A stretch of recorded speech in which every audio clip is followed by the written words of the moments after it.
New 2024 Kia Sorento versus 2024 Honda CR-V all compared. The new Kia Sorento HEV GT Line AWD is another entry to the growing hybrid market and competes against heavy hitters like the Hyundai Santa Fe and Toyota Kluger, but what makes it different from the competitors? Well, it's a 7-seater that boasts 4 Isofix child seat mounts and 5 top tethers. I can hear the family singing now, but it's really the features list that makes this model one to watch. I've been in this for a week with my family of 3, and it's not just my little boy who was impressed. To say the CR-V is Honda's most important model is an understatement.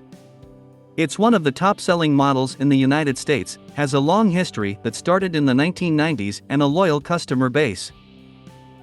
So there is a bit of pressure on the new 6th-generation version that has just gone on sale in Australia. It has grown considerably over the previous version, and Honda has upped the safety and in-car tech significantly. It has also crept upmarket in terms of interior packaging. Oh, and there is now a hybrid option. There are some excellent midsize SUVs on the market: Kia Sportage, Nissan X-Trail, and Toyota RAV4 to name a few, but is the new CR-V the new king of the family SUV set? Verdict: the Kia Sorento HEV GT Line AWD is a mouthful to say, but the all-round experience is lighthearted and practical. The amenities inside are really good and definitely make it feel top spec. The driving experience is a bit mixed for me to truly love it as the everyday car, but families wanting comfort won't be disappointed. I would still be inclined to consider the bigger Carnival, considering the price, but the hybrid powertrain makes it fairly fuel efficient, and that makes up for the driving. My son really enjoyed the amenities in his row and felt comfortable. Honda's recent run of excellent new models remains unbroken for now. The new CR-V represents a huge step up over its underrated predecessor.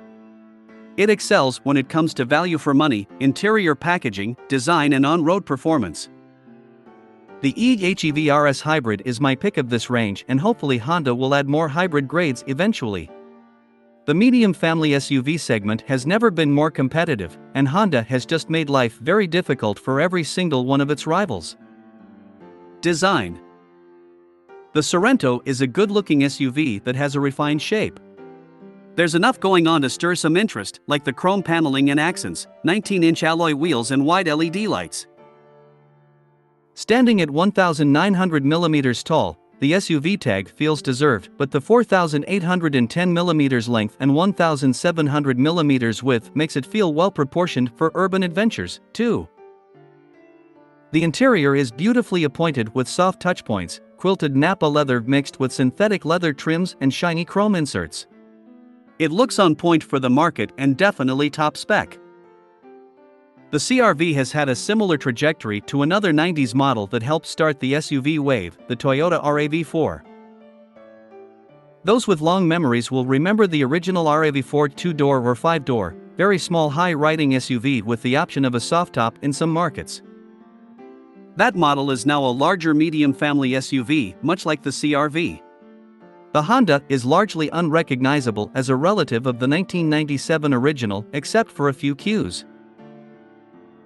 The new one adopts design elements from the HR-V, ZR-V, and Civic, including a mesh panel hiding the air vents, very cool vent toggles, beautiful metal dials, a minimalist approach to the dash setup, separate aircon controls from the central screen, and high-quality materials. Thinking about those rivals: Sportage, RAV4, X-Trail, as well as Hyundai Tucson, Mazda CX-5, Mitsubishi Outlander, Subaru Forester, and more, the CR-V's interior design and layout is hard to beat. Practicality: for a 7-seater, Sorrento's not a people mover, this is very practical. The front and second rows will enjoy loads of leg and headroom, even with that panoramic sunroof. The driver gets spoiled with easy-to-use tech that feels modern and looks good. The 10.25-inch touchscreen multimedia system has built-in satellite navigation, Bluetooth connectivity, and wired Apple CarPlay and Android Auto. The 12.3-inch digital instrument panel is customizable and easy to read, as is the head-up display. There are 3 USB-A ports, a 12-volt socket, and a wireless charging pad, too. Like I said, spoiled. Storage throughout is pretty good, but the drink bottle holders in each door are a tad too skinny and shallow to be useful for the popular and bigger reusable bottles out nowadays. My 6-year-old felt like a king in the second row. It was easy for him to climb in and out because of the 176mm ground clearance, and the door handles weren't too high for him to access himself. He also enjoyed the retractable sunshades, directional air vents, cup holders in the armrest, and the cup holders in the door handle. Adults will be happy in this row on a longer journey, too. There is a USB-A port embedded in the side of each front seat, plus an extra at the rear of the middle console. No one will be fighting to stay charged up. The third row positions are still sometimes seats for adults, in my opinion. But what it lacks in space, it makes up for in amenities. There are directional air vents, fan control, drink holders, snack trays, reading lights, and a couple of USB-A ports. The boot is a bit of a letdown, though. It sits on the smaller end for the market with 187L VDA, with all 7 seats in use. Stow the third row and it only jumps up to 616L VDA. The level load space and squared shaping does make it appear larger than it is, but it was more than enough for my weekday errands and the grocery run.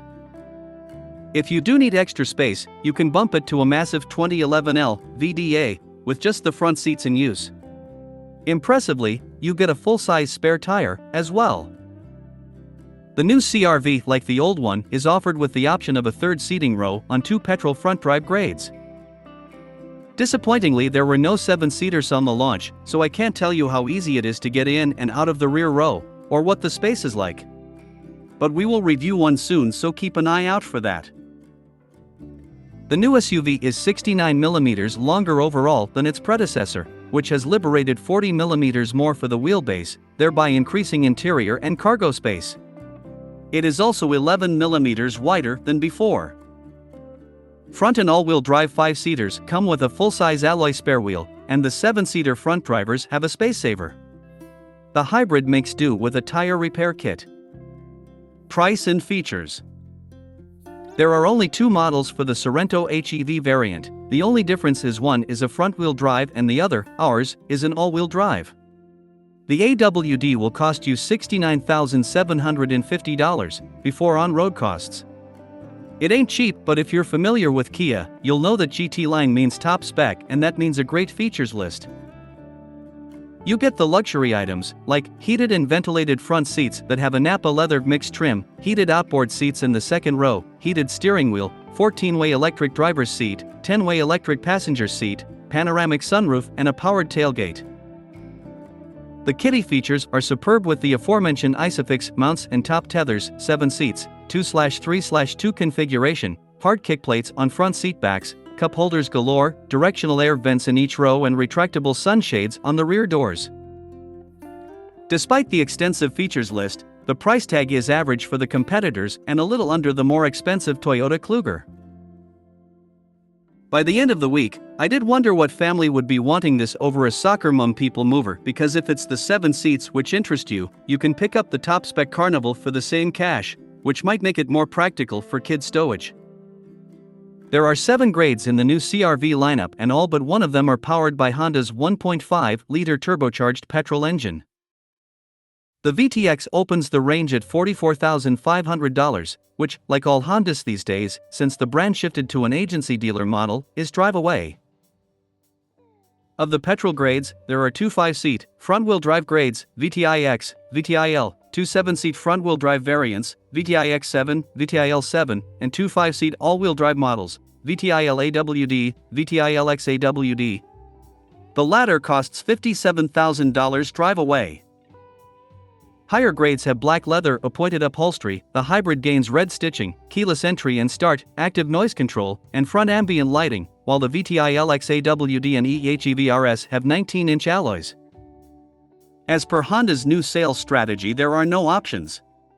The listed spec is what you get for each respective variant. And Honda does not charge extra for a different color choice.